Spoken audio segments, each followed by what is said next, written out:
ಪ್ರಿಯರೇ, ದೇವರು ಒಳ್ಳೆಯವರು, ಒಳ್ಳೆಯದನ್ನೇ ಮಾಡುವವರಾಗಿದ್ದಾರೆ. ಕರ್ತನು ಎಲ್ಲರನ್ನ ಪ್ರೋತ್ಸಾಹಿಸ್ತಾನೆ. ಪ್ರತಿಯೊಬ್ಬರನ್ನು, ಈ ಲೋಕದ ಮೇಲೆ ಇರುವ ಪ್ರತಿಯೊಬ್ಬೊಬ್ಬರ ಮೇಲೆ ಆತನ ದಿವ್ಯ ದೃಷ್ಟಿ ಇದೆ. ದೃಷ್ಟಿ ಮಾತ್ರ ಅಲ್ಲ, ಆತನ ದಿವ್ಯ ದೃಷ್ಟಿ ಇದೆ. ದೇವರು ಯೇಸುವನ್ನು ಪ್ರೀತಿಸಿದ ಹಾಗೆಯೇ ನಮ್ಮನ್ನು ಪ್ರೀತಿಸ್ತಾರೆ. ಯೋಹಾನ ಪತ್ರಿಕೆ 17ನೇ ಅಧ್ಯಾಯ 23 ನೀವು ನೋಡಿ. ನಾನು ಇವರಲ್ಲಿಯೂ ನೀನು ನನ್ನಲ್ಲಿಯೂ ಇರುವಂತೆ ಅವರು ಒಂದಾಗಿ ಪರಿಪೂರ್ಣರಾಗಿರುವರು. ನೀನು ನನ್ನನ್ನು ಕಳುಹಿಸಿದ್ದಿ ಅಂತಲೂ ನನ್ನನ್ನು ಪ್ರೀತಿ ಮಾಡಿದಂತೆ ಅವರನ್ನು ನೀನು ಪ್ರೀತಿ ಮಾಡಿದ್ದಿ ಎಂತಲೂ ಲೋಕವು ತಿಳಿದುಕೊಳ್ಳುವುದು.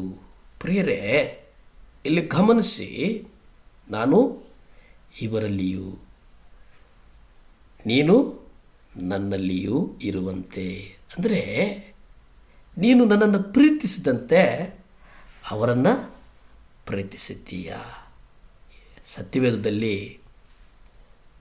ನಾವು ಕಂಡುಕೊಂಡಿರುವ ಅತ್ಯಂತ ಶ್ರೇಷ್ಠವಾದ ಸತ್ಯಾಂಶ ಇದಾಗಿದೆ.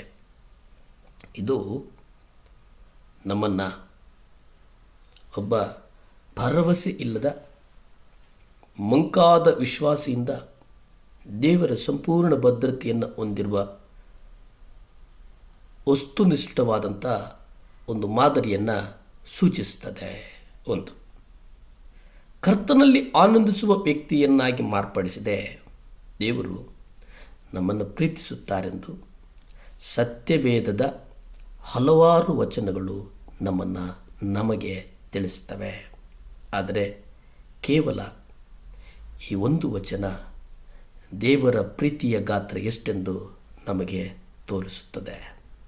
ಅವರು ಯೇಸುವನ್ನು ಎಷ್ಟು ಪ್ರೀತಿಸುತ್ತಾರೋ ಅಷ್ಟು ಪರಲೋಕದಲ್ಲಿರುವ ನಮ್ಮ ತಂದೆಯು ಪಕ್ಷಪಾತವಿಲ್ಲದೆ, ಕರ್ತನಿಗೆ ಪಕ್ಷಪಾತವಿಲ್ಲ, ತನ್ನ ಪ್ರತಿಯೊಬ್ಬ ಮಗನನ್ನು ಪ್ರೀತಿಸುವುದರಿಂದ ಅವರು ನಿಶ್ಚಯವಾಗಿ ತನ್ನ ಚೊಚ್ಚಲ ಮಗನಾದ ಯೇಸುವಿಗಾಗಿ ಮಾಡಿದ ಎಲ್ಲವನ್ನು ಅವರ ಪುತ್ರರಾದ ನಮಗಾಗಿ ಮಾಡಲು ಸಿದ್ಧರಾಗಿದ್ದಾರೆ.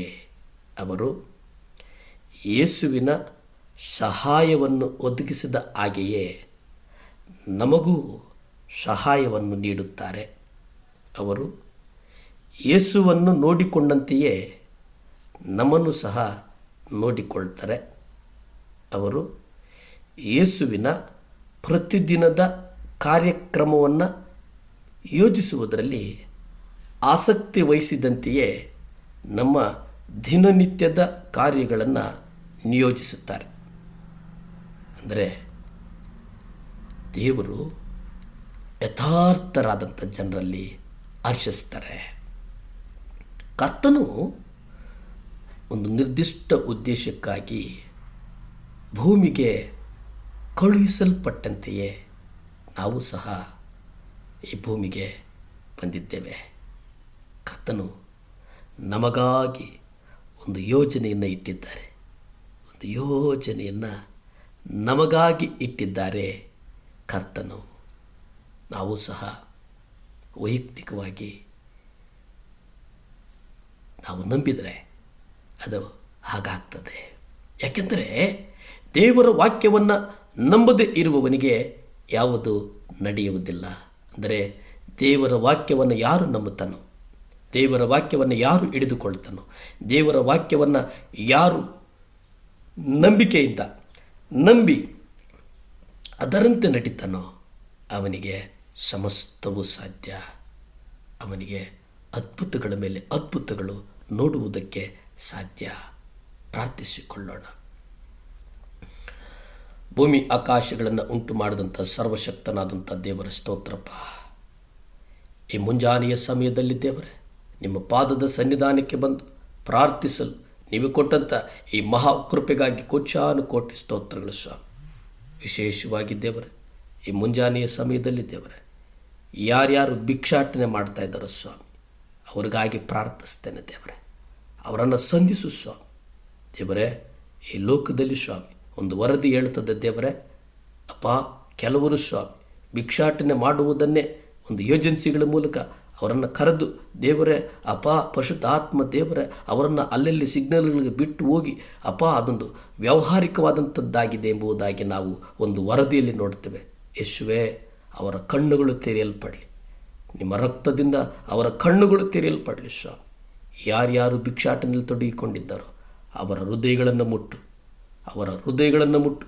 ಅವರ ಕಣ್ಣುಗಳು ತೆರೆಯಲಿ, ಅವರ ಕಿವಿಗಳು ತೆರೆಯಲಿ, ಅವರ ಬಾಯಿಗಳು ಮಾತಾಡಲ್ಪಡಲಿ. ಸಹಾಯ ಮಾಡು ಸ್ವಾಮಿ.